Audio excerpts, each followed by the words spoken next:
Book 2, Part 10. "Where is your office?" I finally asked. We had seen a few conference rooms, another reception area, and the employees' kitchen, which was actually impressive and also meant that there were more than vampires employed here. We got onto an elevator and Stacy produced another fancy key and inserted it. Allison's eyes widened and Joel shook his head at Jonathan. "She's never going to be impressed by my offices now. Show off." Jonathan laughed, and I suddenly realized I didn't know what Joel did for a living. I didn't want to ask now and make him uncomfortable, but I filed the question away for later. I would ask Allison. She was reassuring her boyfriend that she adored his offices. Again, I noticed the plural, and I tried to listen to get an idea of where they were and what he did. Brent started to talk to Jonathan, and I couldn't follow the conversation. When we stepped off, I jumped as two more guards stepped up. I shook myself a little and smiled when Jonathan gave me an inquiring look. "I'm fine," I thought. He tilted his head a bit, his eyes saying, "Are you just saying that?" I rolled my eyes and laced my arm through his. That put the smile back on his face, and he turned as Brent made some comment. We gathered in the hallway with its soft charcoal walls, soft scone lights, and beautiful landscape pictures in expensive frames. There were occasional black side tables with huge bouquets of exotic flowers on them. I inhaled as we passed, and I realized they barely gave off any scent. "As sensitive as everyone's nose is," Jonathan whispered into my ear, "we can't have the flowers overwhelming them." Ah, that made sense. I wondered why they didn't just put fake flowers, but glanced at Stacy and realized that probably wasn't an option. Expensive, in order, and powerful. That's what everything here smelled of, even her. She was very nice, but I knew I never wanted to be on her bad side. At the end of the hallway was a smaller but just as swanky greeting area. Chester rushed over and around the polished desk, setting his computer down behind the counter. Stacy gave him a nod, and he sat down and stayed as we turned and left down another hall. There were no windows along the hallway, and the decor was simple and tasteful, and yes, reeked of power. It all said, "Welcome, but beware." At the end there was another desk, this one lower, with 3 computer screens, a keyboard, and a fancy phone with a lot of buttons on top. "This is my home away from home," Stacy laughed, and I shot Jonathan a hard look. He held up his hand that wasn't around my back. "She doesn't work that many hours."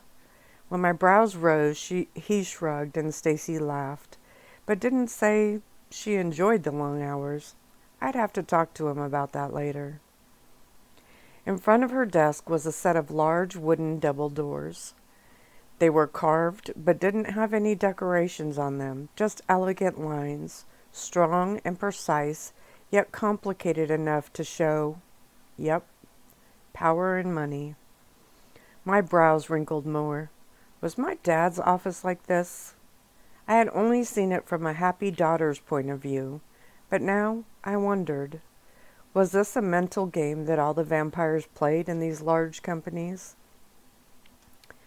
Stacy walked to her desk, pushed a button on her phone, and we all heard a click. I bit my cheek to hide my grin. Seems Jonathan may actually have me beat when it comes to security around him, at least here. The 2 guards opened the door and we walked in. Allison gasped and I smiled. It reminded me of his bedroom. It was done in earth tones, with the large wooden desk directly ahead of us as we stepped in. My dad did that with his furniture too, even at home. "Shows 'em who's boss from the start," my dad had explained to me. This desk said that too. It was larger than the chairs that were set in front of it, intimidating but also elegant. The carpet was a cool cream color, and there were very little decorations here. No distractions, nothing for them to let their mind wander on, my dad's voice reminded me. This is a room for business, period. He did have a long cabinet on one side, waist high, but the contents below were concealed behind polished doors. I stepped up to his desk and smiled. There was a single, sleek computer screen on the top, the keyboard hidden under a pull-out drawer underneath. The desktop was polished and clear of clutter.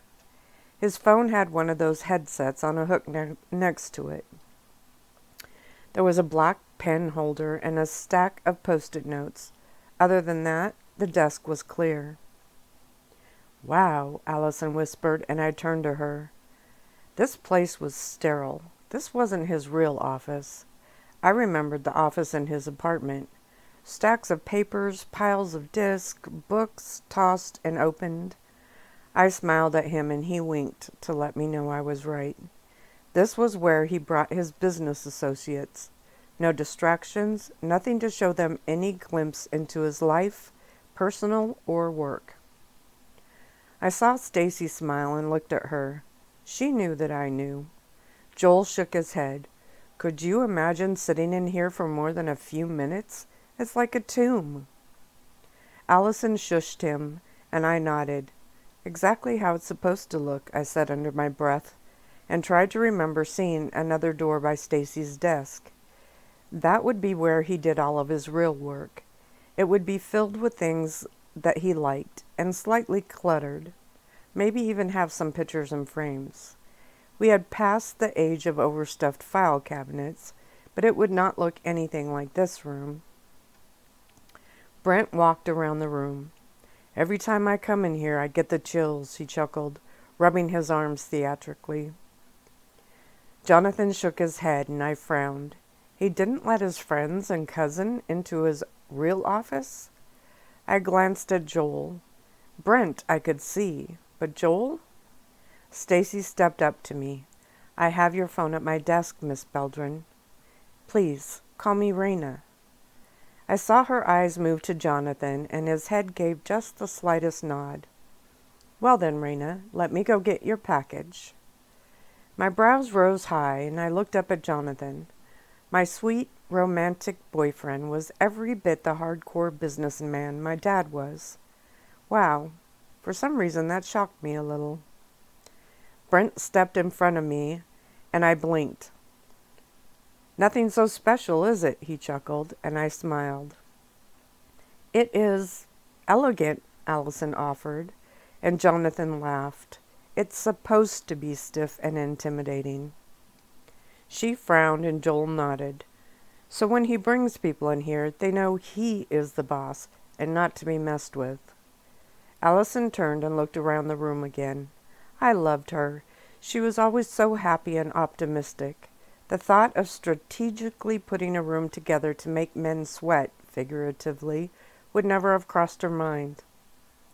Stacy returned with a brown box, and Jonathan took it from her, then turned to me. "Anything else you want to see?" I grinned. "Nothing I think you'll show me right now." His eyes sparkled when he leaned down and kissed my forehead. Then he turned to Stacy. "Reina has full privileges here. Completely." He added the last word as if that meant something. Apparently it did, because one of her brows rose just a bit when she nodded. "Of course, Mr. Hilvar." Brent came over and slapped a hand on Jonathan's other shoulder. "Okay, man, this is beyond boring. Unless you have a dance club hidden in here somewhere, how about we move on before we bore these girls into a coma?" I chuckled then, but Jonathan didn't. I guess Brent could be obnoxious, but I found him fun, free, and, well, funny.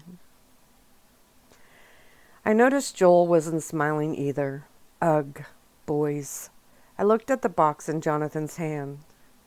"So, I really get to have that?" I had meant for only him to hear that comment, but Brent frowned. "It's your phone, isn't it?" When I bit my lower lip, he looked at Jonathan for a long second and then balked. "You can't be serious." Jonathan sighed and then turned. "Well, since I don't have any hidden clubs here, let's head back to the car." We said goodbye to Stacy and Chester. Brent leaned into my ear. "I can take any block off that phone that they put on it." I blinked hard and he winked at me. Then I smiled. Jonathan was talking with Stacy and didn't hear. Michael, Martin, and Paige were standing by the other guards, and Joel was showing Allison something on the shelf. "Really?" I whispered back. He smiled and nodded. "I have a very special skill that way." Jonathan looked over at us, but I knew he couldn't hear our conversation. "I'm crazy smart when it comes to computers and electronics," he whispered, tossing an arm over my shoulder and whispering into my ear. I swallowed hard. That was definitely good to know. "They have fixed the phones at the apartment, so I can't call out."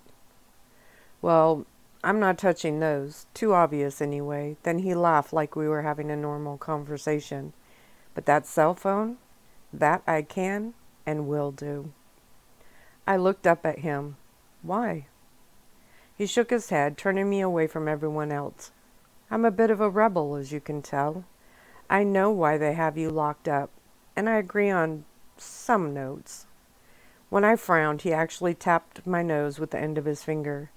"You are a very special girl, Reina. You know that." He glanced over his shoulder, then leaned back into my ear. "But I love getting a dig on guys like them.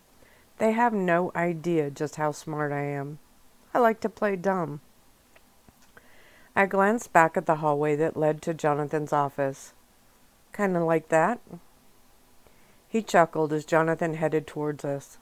"Just like that," he winked before straightening, taking his arm off my shoulder and walking over to where Chester was talking on the phone on his desk. "Was he bothering you?" "What? No," I replied and had to look away, pretending to be looking at Allison and Joel. "What does Joel do for work? That should change the subject." "He works here," Jonathan smiled, and my eyes widened. He took my hand, my phone tucked under his other arm. His offices are on the 3rd floor, and he has his own assistant. I smiled and then laughed. Jonathan kissed my cheek, and then we all headed back to the car. Stacy and Chester did not follow us out, but the guards did. Once we were packed back in, Jonathan gave Michael a slight nod, and I turned to look at him. "Why don't we stop by and see his office?" I thought, with the part he could hear. He gave a small shrug, then looked across to the other seat. "Next time we'll show them your office. I'm sure it'll be more exciting than mine." Joel laughed and Allison smiled at me. I'm helping him redecorate it. My brows roused again and she shrugged. It was a mess. She shot her betrothed an apologetic smile and he shrugged. "I'm a busy man. What can I say? I don't have a Stacy." "No, but you have me," Allison beamed, and I grinned as I saw the love in his eyes when he smiled back at her. I gave a soft sigh and sat back against the seat. Brent leaned forward and snatched the package off the seat before Jonathan could react. "I'll just get this all set up for you," he smiled as he ripped open the thick tape. "Wow, fancy," he exclaimed as he finally got to the actual phone. I groaned. Great. Fancy meant I'd never be able to figure out how to work it. "I'll show you," Jonathan whispered as he leaned over and kissed the top of my head. "Show me what you want to know," I thought, keeping my words private. We ended up dropping Allison and Joel off at her house, where she lived with her parents. I hugged her tightly and thanked her and Joel for coming. Brent held up my phone. "Hang on, let me get your number in here." She nodded and gave him her phone number. He punched it in and gave her a thumbs up. She smiled at me again, and then the door closed. I felt lonely already and sighed as we pulled away. Brent was still busy playing with my phone. I had a feeling he was playing some kind of game by the looks on his face, but I didn't care. A phone seemed like such a huge piece of freedom right now, And if he could really keep them from working their high-tech magic on it, then let him play with it for a while. Jonathan's phone rang and he pulled it out. I saw my dad's name on the screen as he answered it. He said hello and then handed me the phone. I sat up and put it to my ear. "Hi, Dad." "How did you like the movie?" Man, it was good to hear his voice. I smiled and my eyes watered a little at the same time. I gave him my review and he laughed and told me that he would have to see it when it finally comes out. "How are things?" I asked quietly, shooting a quick look at Brent, who was still bent over my phone that was now making shooting noises. He said he knew my situation, but I didn't know how much he knew. "The same for now, but don't worry about that, sweetheart. I want you to enjoy yourself. Have some fun." I could hear the frustration in his voice, no matter how hard he tried to hide it. "I am, Dad, but..." "Reina, I know you want to come home, and you will soon, I promise." This time I heard the pain in his voice.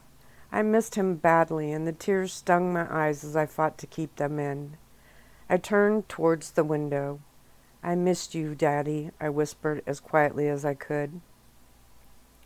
There was a long pause. "I miss you too, sweetheart. My heart and this house is empty without you."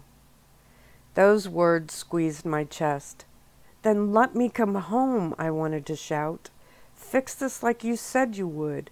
Put my world back together for me and let me come home." Funny how talking to your dad can suck all the grown-up right out of you. I wanted to be back in my playroom right then, teasing Track about playing with my dollhouse with me. It didn't matter that we had the dolls jumping off the roof of it and seeing how many somersaults we could get them to do on the way down. I wanted to be little again, where nothing was bad and my dad really could fix anything. "Reina?" "I'm here," I whispered, this time because my throat was too tight to talk any louder. "I will do everything I can." "I know you will, Dad." I turned more towards the window, closing my eyes. "How's work?" He chuckled then. "Since when do you like hearing about that?" I smiled. "Never, but I like hearing you talk." Another long pause. "I'll come out tomorrow and we will spend the whole evening together." I nodded, ignoring my reflection. "I'd like that." He sighed. "Sweetheart, I hate hearing the pain in your voice." "Sorry." "You have no reason to be sorry." There went that tint of anger again. "None of this is your fault, Reina. Don't you ever believe that." Another long pause, then a slight chuckle. "Jonathan wants me and his father to break a very long-standing vampire tradition." I smiled then, sitting back and glancing at Jonathan. "He told you about that, huh?" Jonathan grinned at me, but my eyes were worried again. "Yes, he did. He can throw quite a convincing argument when he wants to." I laughed. "Yes, he can. I would like to know what you think about it." Brent grumbled, tilting my phone one way and then another. Dad? I understand. We'll talk about it later, no matter how impatient he is." We both laughed then, and Jonathan eyed me with a playful suspicion. He could have listened in easily. "Okay, Dad. Do you need to talk to Jonathan?" "No. I will see you both tomorrow." We said goodbye, and I handed Jonathan back his phone. "Are you about done?" he asked his cousin, who only nodded. "Yep, got high score already. One more and..." "Aw, man," he growled and then sat up. "Yeah, here." He tossed the phone across to Jonathan, who snatched it easily. In that split second, Brent looked at me and winked. I smiled. Wow, he was good. Now it was Jonathan's turn to mess with my phone. At this rate, it could be days before I ever got to even hold it. Chapter 12. "Where do you want to be dropped off?" Jonathan stated, not looking up from my phone. I thought I'd come back to your place for a while, Brent replied, and I saw Jonathan's jaw twitch again. The panel on the door said we still had 2 hours before sunrise. I wiggled my nose and ran my hand over it. Michael's voice made me look up. "You have a guest waiting," was all he said, and I looked at Jonathan, who actually lifted his eyes. "And Aunt Mary," Michael replied to our silence, and we both moaned. "Actually, you can drop me at my place," Brent added quickly, and I laughed. He shrugged. "Yeah, not in the mood for one of her lectures." I smiled at him, and he tilted his head and winked. Jonathan gave Michael the address and then looked at me. "Hopefully she hasn't heard about what I'm asking our fathers to do." Another moan came out, and I worried all the way back. When we finally stepped into the apartment, Aunt Mary squealed in delight, grabbed us, and hugged us both tightly. She even hugged Paige, who looked shocked. "It took you long enough," she huffed, still smiling. Then she took my hand and pulled me to the couch. When we were seated, her smile faded, and she grabbed both my hands. "You poor dear. How are you holding up?" Before I could even reply, she shook her head. "I can't believe this. Really, I would have never have thought. They seem like such nice people, too." My eyes widened, and Jonathan sat down behind me. "Aunt Mary, please." She balked and then nodded. "What? Oh, yes. What am I doing?" She gave me another forlorn look and then smiled. "Well, dear, I will just have to find ways to keep you occupied while the men sort this all out." She let go of one of my hands, only to use it to pat the other, which is exactly what they will do. Isn't that right, Jonathan? He also didn't get a chance to reply when she nodded hard. "Yes, indeed they will. Now, what are your plans for tomorrow?" My jaw dropped. I was afraid to speak, and didn't really know what to say if she gave me the chance. She smiled at me and then looked behind me, her brows rising expectantly. "We had plans to go look at a house," he put in quickly, then let his chest barely touch my back, giving me the physical comfort he knew I needed when I got stressed. And my dad is coming over," I stuttered. When Jonathan nodded, I had to wonder if he already knew or if he was just playing along to help avoid what we both feared might be coming. "Wonderful," she squealed, letting go of my other hand to clasp hers in front of her. "Which house is it? Oh, I hope it isn't that old firehouse. Jonathan, that place would take too long to renovate. Yes, far too long." She looked at both of us in turn. "And if you're going to Union sooner than most, it just won't do."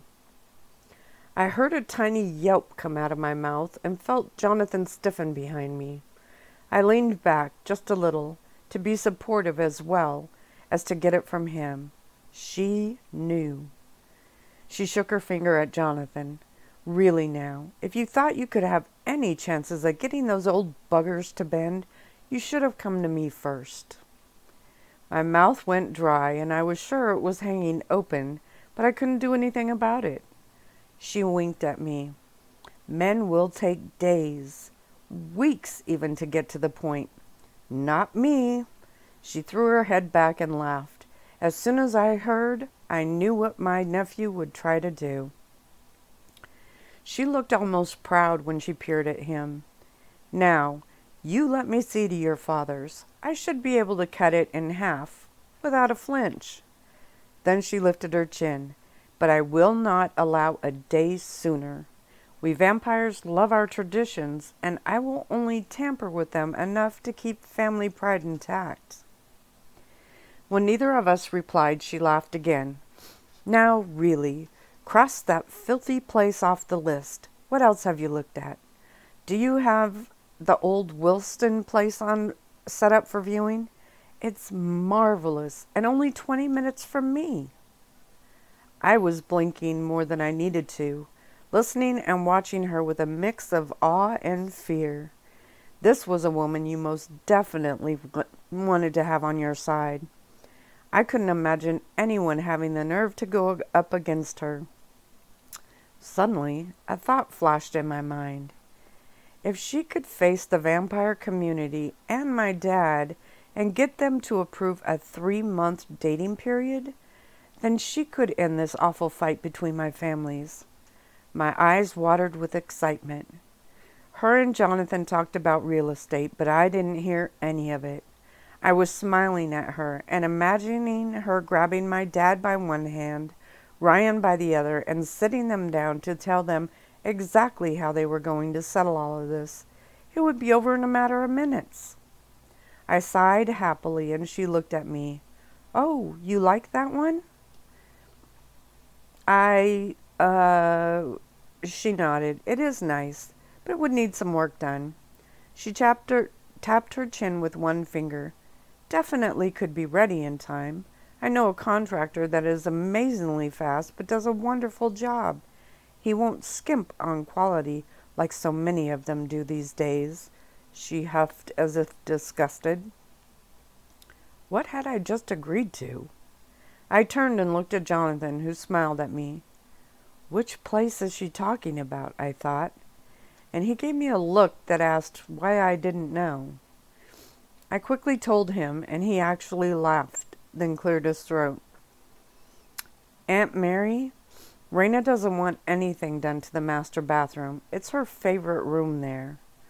"Oh, the mini manor." Aunt Mary nodded. "I agree. It is fabulous. Could use some greenery, but other than that, it is perfect." She patted my knee. "We think alike."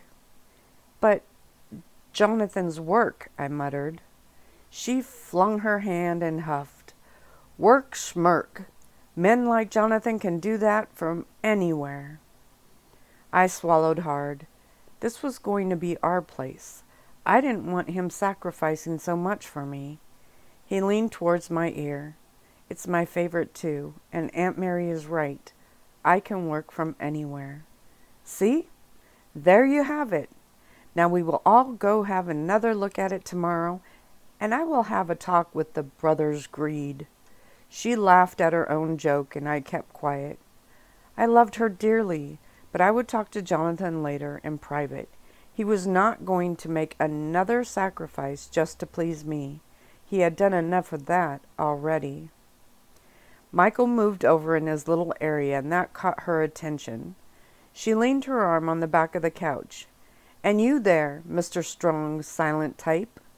Michael stiffened and slowly turned. I twisted in my seat to watch him.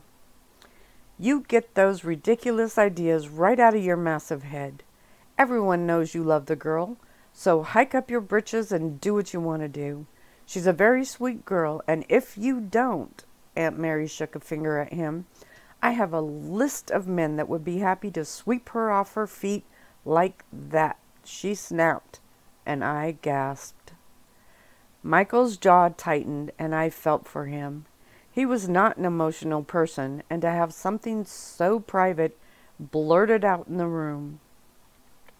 I knew Paige had gone into our room, and as soon as we got back, but I was also sure she could hear. She was probably mortified, but at least she could hide. Aunt Mary turned back to us. "Now then, I think we need to send them a list. What are their names again?" "Arcus, Aunt Mary, and I have already sent them a preliminary list of what would need to be done." She winked at him. "Of course you have. You're a very smart boy." Then she slapped her own knee. "Well then, tomorrow we will go run them through the ringer and squeeze some of that greed out of them." She squeezed her fist to emphasize. "Aunt Mary, it's..." Her look silenced me. No matter what obstacle there was, she would demolish it. She would crush it. Then smile and put together a little party afterwards.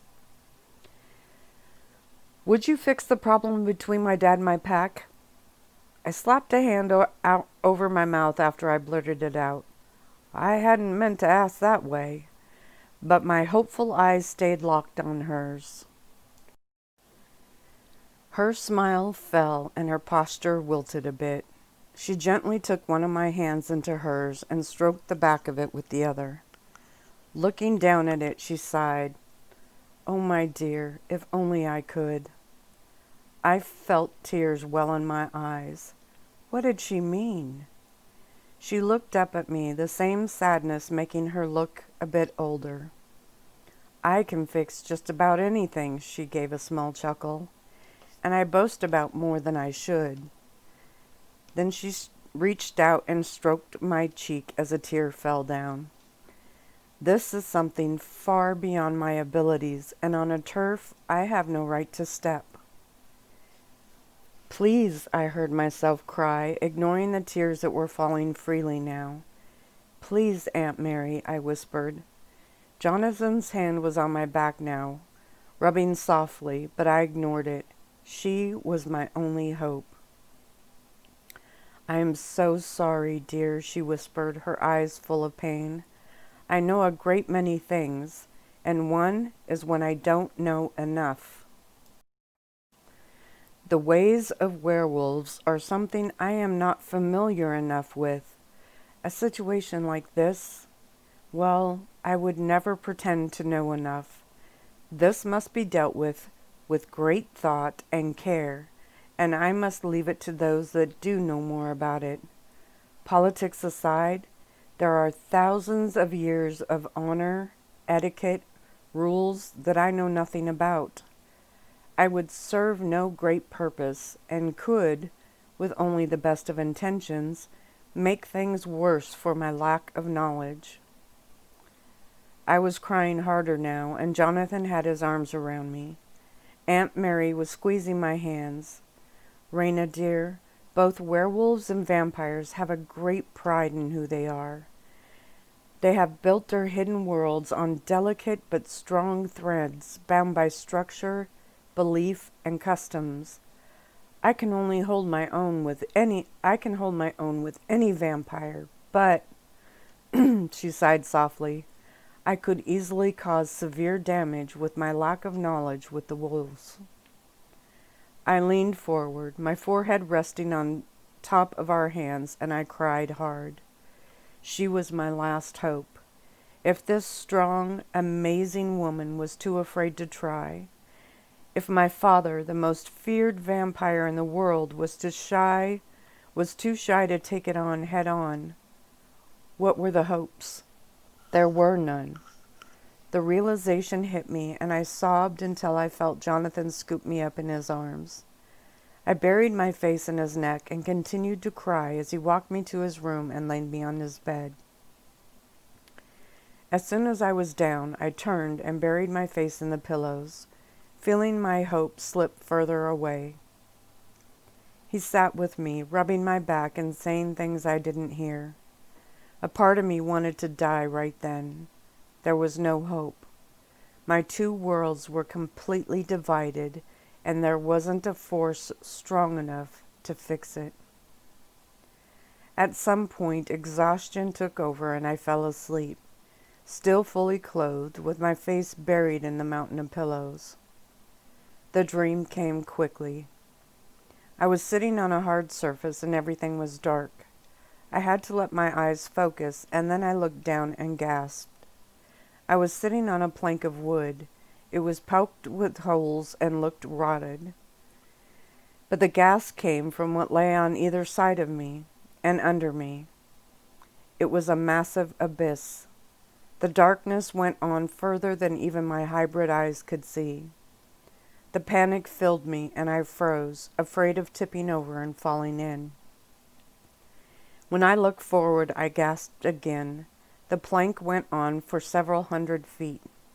Standing at the end, on hard ground, was my father and Jonathan. They weren't smiling, they just stood there looking at me. I swallowed and carefully pushed myself up, feeling the plank creak and groan under my shifting weight. Something made me turn my head, and I saw the plank go the same distance behind me. At the end of the strange bridge stood my pack. Like my dad and Jonathan, they had no expression on their faces, but they were looking directly at me. As I turned, the wood cracked, and I looked down. There was no railing for me to grab onto, so I threw my arms out to balance myself. When I looked to each side, they were still there, standing quietly and watching me. "I know this is my fault," I cried out, hearing a splinting sound and trying not to look down this time. "I'm so sorry. Please, I want things back the way they were." Another splintering sound, and I felt the plank crack under my feet. Panic rose up in me, and I looked from one side to the other. I had to run, but which way?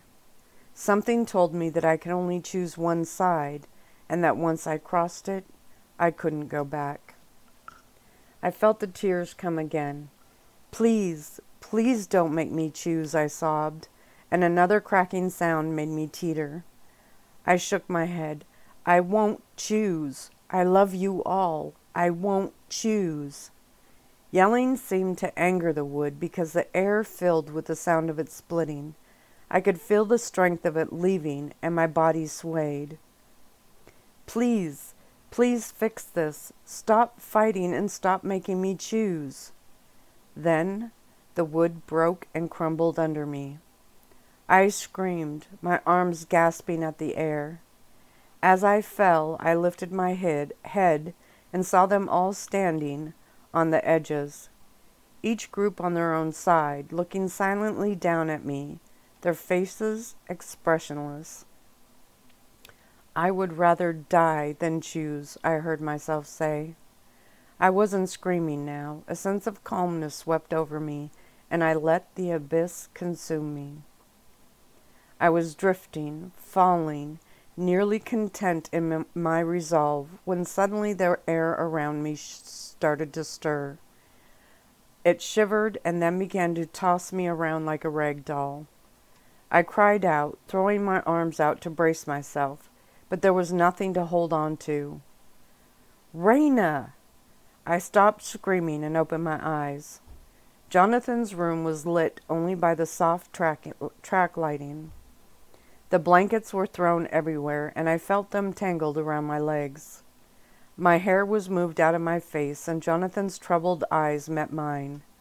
I winced, seeing that too familiar look on his face. "It was just another dream," he whispered, and I nodded, looking around to get my bearings. I sat up and looked at the pile of pillows on the floor, along with half the comforter and the home phone. I shivered hard as the dream left me. Jonathan took me in his arms, and I laid my head numbly on his shoulder, still too affected by the dream. I closed my eyes and let him talk, soothing me with his voice and his touch as he stroked my hair. Somehow, I had to stop this. I couldn't keep doing this to him. When he kissed the top of my head, I sat up, smiling softly. "I'm sorry." He chuckled. "Sorry for having a bad dream?" "Sorry for having so many of them." "It's not your fault," he smiled, and I winced, but didn't lash out at the phrase that was now starting to make my skin crawl. This was my fault. This time, it was exactly that. There was a knock on the door, and Jonathan turned and barked at it. Aunt Mary's voice replied, and he sighed. "She's still here?" I whispered. "She refused to leave," he replied back as quietly. The door opened, and his aunt walked in, her eyes moving immediately to me. Aunt Mary walked over and sat on the other side of the bed, reaching over to take one of my hands. I swallowed hard as her eyes peered with anger that didn't seem right on her face. "This has to stop," she hissed in a low whisper. I nodded, lowering my head. "I'm sorry. I don't know why." "Not you," she gasped, and then yanked me across the bed and into her arms. I grunted as she hugged me tightly. "These men need to settle this immediately." The anger in her voice held me still. "Look at what they are doing to you," she spat as she patted my back like a baby. I glanced over at Jonathan, who was looking down at his hands. She pulled me up and leaned down, smiling. I'm going to have a talk with your fathers immediately. I may not be able to talk with the werewolves, but those two are definitely within my range. Aunt Mary shook her head, the anger slipping as she stroked my cheek. This is wreaking havoc on you, you poor dear. Then she looked at Jonathan. You take her. I have a few calls to make. Jonathan quickly moved around the bed, and Aunt Mary stood. She gave a hard nod, smiled at me, and left, mumbling under her breath about hard-headed men about to learn a lesson. When the door closed again, I stood, tripping over the pile of bedding on the floor. Jonathan caught me quickly and kicked the linens and pillows out of the way. I'd like to take a shower, I said in a low voice. He nodded, and I smiled up at him. Thank you. When he tilted his head, I nodded. You are always having to save me. I'm going to work on that. Reina, I leaned up and kissed him, wrapping my arms around him. I was losing so much already. I didn't want to lose him. I would find a way to control the dreams, and I would stop breaking down. He deserved that. After the kiss, he held me, smiling.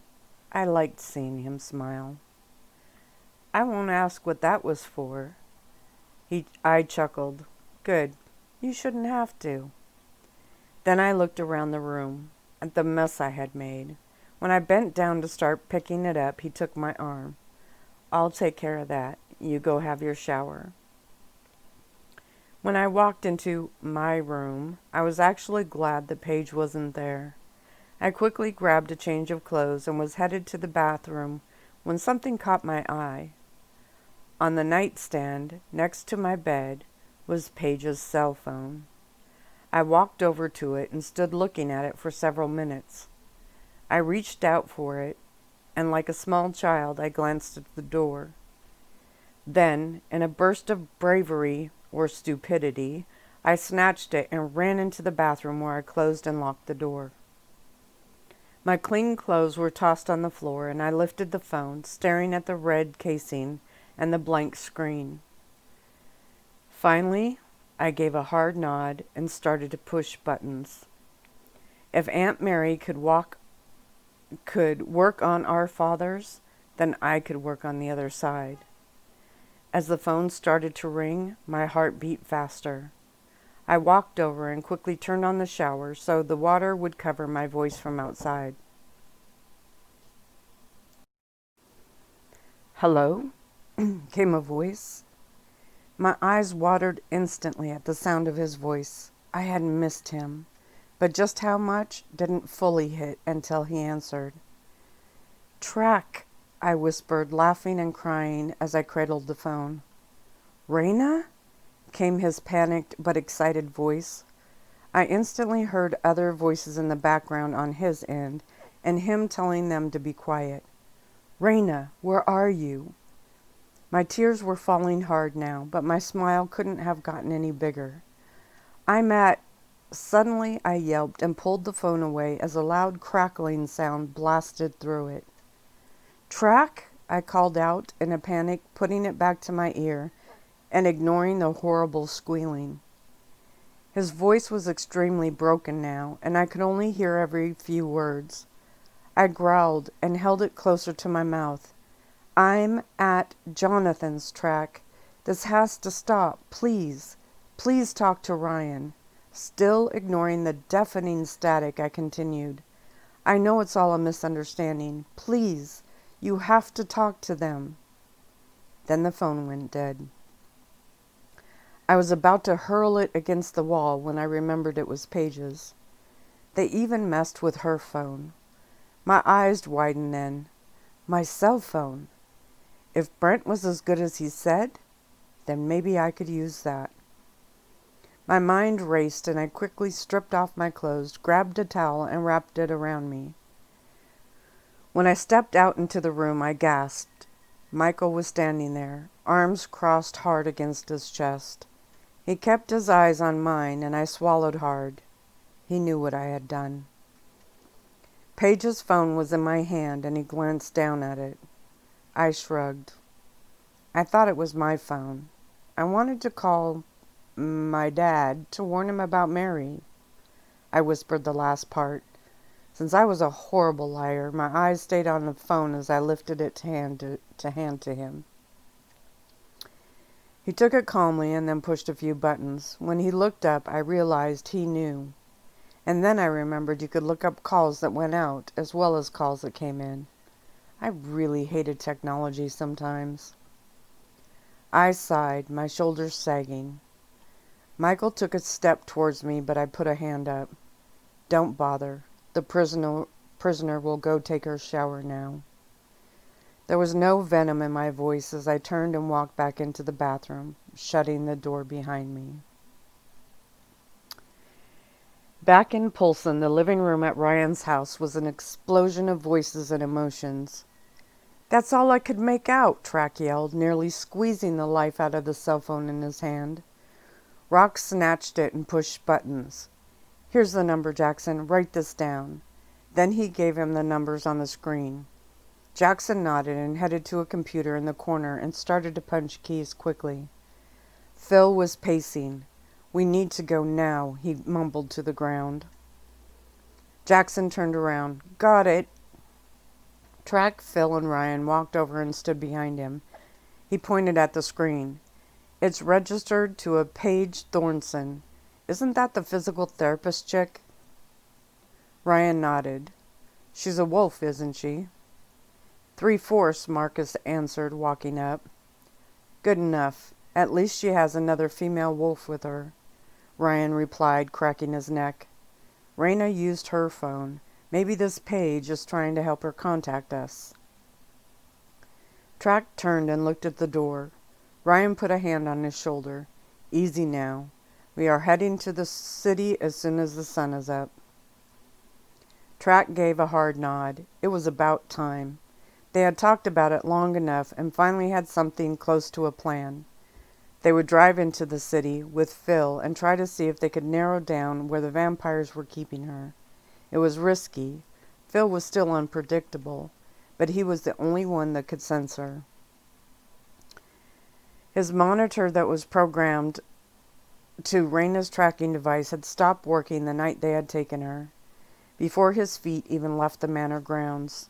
He looked back at the screen and hoped that Reina had finally found an ally. She was trying to contact him, though, and that made him smile. Just hearing her voice, hearing her say his name, did more for his heart than he thought possible. A small part of him had worried that the vampires had been able to brainwash her and turn her against them. Not my Ray, he smiled, and Phil grinned back at him, nodding. Try to call the number back, Jackson put in, turning in his chair. Already tried, Track stated, not able to spit with the same venom after hearing her. Says the number is experiencing difficulties and to try again later. That's good news, Brian said, and Track looked at him hard. He shrugged. It means they didn't shut down her phone completely. Track smiled, lifted his phone, and started to push buttons. Then he stopped and looked around the room. Marcus, let me use your phone.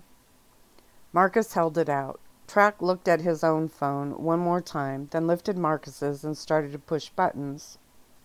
What are you doing? Ryan growled. I told you not to text that vampire again. I'm not, Track chuckled. If Paige is helping her, or even if Reina snuck her phone, I'm texting her something that won't cause any alarms to go off, but just might get a message through. Ryan leaned over. You let me read that before you hit send, pup. Track nodded, still pushing buttons. Then he grinned and handed the Alpha the phone. Ryan scrolled up to the top and read the text. This will help get a message to Reina? He asked questioningly. Yep, Track smiled triumphantly. Ryan shook his head and read the message. Miss Thornton, the book you ordered has come in.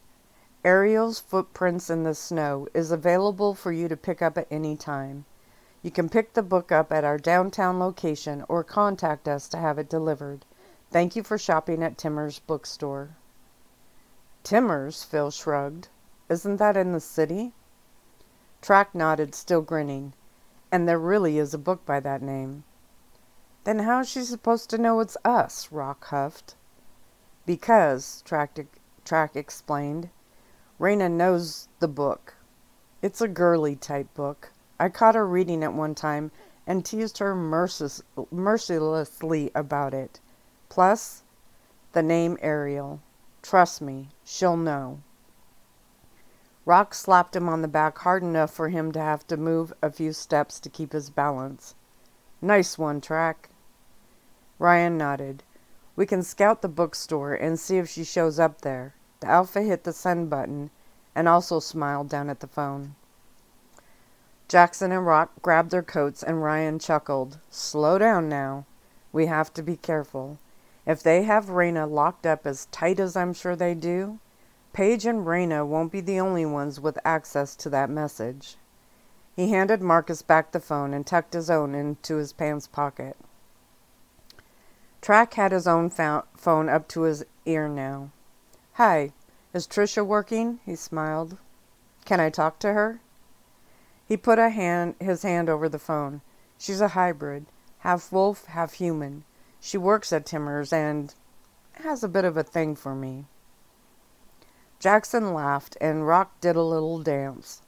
Ryan smiled and felt a surge of hope for the first time in the last few days. The vampires would call and check to see if there really was a book for that physical therapist. With Track's friend there to cover for them, they actually stood a chance. He did worry about someone else getting the message first and going to the bookstore for her, or worse, them getting the message and asking her about it. If Reina was the only one that would understand that message, what would happen if one of the vampires confronted this Paige about it?